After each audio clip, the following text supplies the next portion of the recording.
नमस्कार दोस्तों, आज मैं आपको अगहन मास के पहले रविवार व्रत की कथा सुनाने जा रही हूँ। प्रेम से बोलिए सूर्य भगवान की जय हो। एक नगर में एक गरीब ब्राह्मण रहता था। वह अपनी पत्नी के साथ बहुत खुश रहता था। उसकी पत्नी सुंदर थी, सुशील थी, सूर्यदेव भगवान की पूजा अर्चना किया करती थी, एक समय ही भोजन करती थी। सूर्यदेव जी को अर्घ देकर बिना पुरुष का मुख देखे एक रोटी बनाती। उस रोटी को सूर्य भगवान को भोग लगाकर वह रोटी स्वयं खा लेती। अपने पति के लिए दूसरी रोटी बनाकर खिलाती। कुछ दिनों बाद उनके घर में एक पुत्री का जन्म हुआ। वह पुत्री धीरे धीरे बड़ी हुई। एक दिन ब्राह्मणी सूर्यदेव के भोग के लिए रोटी बनाकर रख दी। सूर्यदेव को अर्घ देकर आई भोग लगाने के लिए।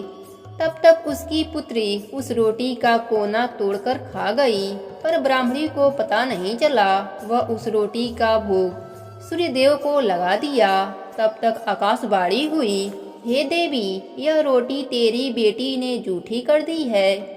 तेरी बेटी को मैं श्राप देता हूँ कि बिन ब्याही माँ बनेगी और मेरे श्राप से कभी भी मुक्त नहीं हो पाएगी। ब्राह्मणी रोने लगी, वह माफी मांगने लगी, बोली, हे प्रभु, यह तो नादान है, बच्ची है, नासमझ है, अनजान है, मूर्ख है, इसे माफ कर दीजिए। आप तो दया के सागर हैं, दया कीजिए। सूर्य भगवान ने कहा, मेरा वचन तो खाली नहीं जा सकता, लेकिन मेरी भक्ति करेगी तो इसका दर्द कम हो जाएगा। इसी चिंता के कारण ब्राह्मणी बीमार रहने लगी। एक दिन ब्राह्मण ने पूछा, क्या सोचती रहती हो?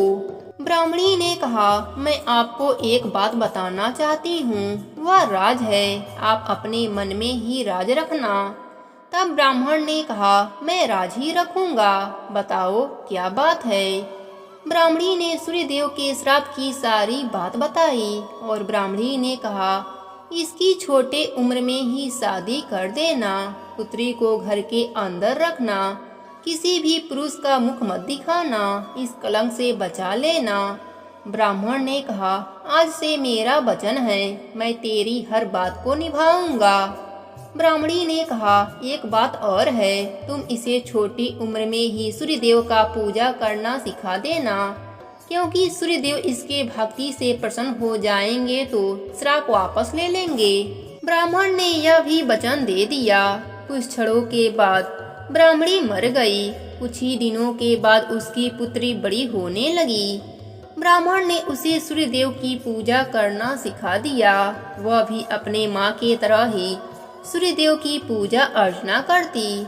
कुछ दिन बीतने पर ब्राह्मण ने सोचा कि मैं अपने पुत्री के लिए कोई वर ढूंढ कर आता हूँ। अपने पुत्री को कहा कि इस कुटिया से बाहर मत निकलना। इतना कहकर ब्राह्मण वर की तलाश में निकल गया। ब्राह्मण की पुत्री अपने पिता के आज्ञा का पालन करती, किसी भी परपुरुष का मुख नहीं देखती। एक दिन राजा का बेटा जंगल में भटक गया और रास्ता भटकता हुआ घने जंगल में आ पहुंचा। राजा के लड़के के पीछे जंगली पशु पड़ गए। वह अपनी जान बचाने के लिए रास्ता भटकता भटकता उसी झोपड़ी के पास आ गया। जोर जोर से चिल्लाने लगा, बचाओ बचाओ। तब पुत्री पिता के वचन को भूल गई। दरवाजा खोल दिया। उसने देखा बहुत सुंदर राजकुमार बाहर खड़ा है। वह देखती ही रह गई। तब तक राजा का बेटा कुटिया के अंदर आकर दरवाजा लगा दिया। ब्राह्मण की बेटी ने कहा, तुम अंदर नहीं आ सकते हो, मैं पुरुष का मुख नहीं देखती। राजा का बेटा बोला, मैं तुम्हारे साथ कोई दुर्व्यवहार नहीं करूंगा, मैं तो अपनी जान बचाने के लिए आया हूँ। अगर तुम मेरे प्राण बचने से खुश नहीं हो तो मैं बाहर जा रहा हूँ। ब्राह्मण की बेटी धर्म संकट में पड़ गई और सोचने लगी, मैं इसे बाहर भेजती हूँ तो इसके प्राण जा सकते हैं, वह भी मुझे हत्या लगेगा। अगर अंदर रखूंगी तो मेरी माँ के वचन टूट जाएंगे। कोई बात नहीं, ऐसा कहकर अपने मन में धीर रहकर सोचने लगी। तब ब्राह्मणी की बेटी ने कहा, मेरे वस्त्र पहनकर नारी बनकर मेरे पिताजी के सामने रहना पड़ेगा, क्योंकि मुझे पुरुष का मुख देखने की आज्ञा नहीं है। राजा का बेटा बोला, तुमने मेरी जान बचाई है, मैं तुम्हारी हर बात मानूंगा। तब वह लड़की वाला वस्त्र पहन लिया। कुछ देर के बाद ब्राह्मण आया तो पूछा, पुत्री तुम्हारे साथ कौन है? तब पुत्री ने जवाब दिया, यह नारी रास्ता भटक गई थी, इसके पीछे जानवर पड़े हुए थे।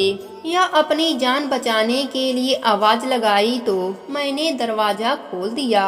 पिताजी आपकी आज्ञा हो तो यह हमारे साथ रह जाए। ब्राह्मण ने कहा कि नारी है तो मुझे कोई परेशानी नहीं है।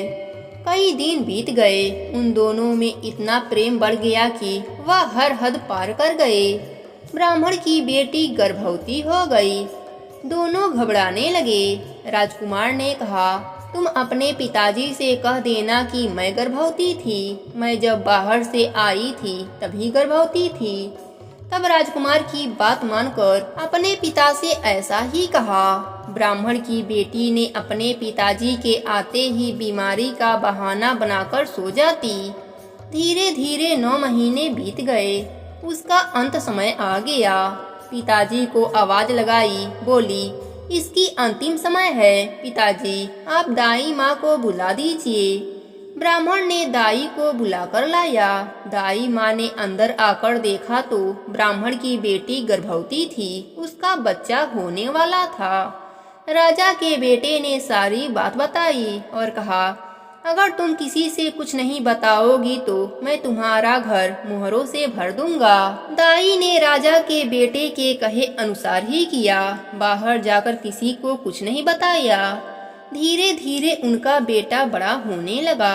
एक दिन राजा अपने बेटे को ढूंढता हुआ उसी नगर में आया और उसी झोपड़ी के पास आकर दरवाजा खटखटाने लगा।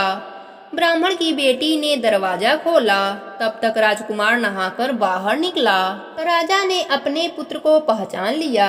राजकुमार ने अपने पिता से सारी बात बताई, पर राजा ने कोई भी बात नहीं मानी और अपने बेटे के साथ राज्य आ गया। और यहाँ ब्राह्मण की बेटी अपने भाग्य को कोसती रही, ना खाती ना पीती, दिन भर सूर्य भगवान के प्रतिमा के सामने बैठी रहती। एक दिन सूर्य भगवान उसकी भक्ति से प्रसन्न हुए और प्रकट होकर कहे, हे देवी, तुम क्यों घबराती हो? मैं तुम्हारी भक्ति से प्रसन्न हूँ। अब तुम्हारे दुख के दिन समाप्त हो जाएंगे। उधर राजा के घर में अन्य धन सब समाप्त हो गया। राजा रोड पर आ गया।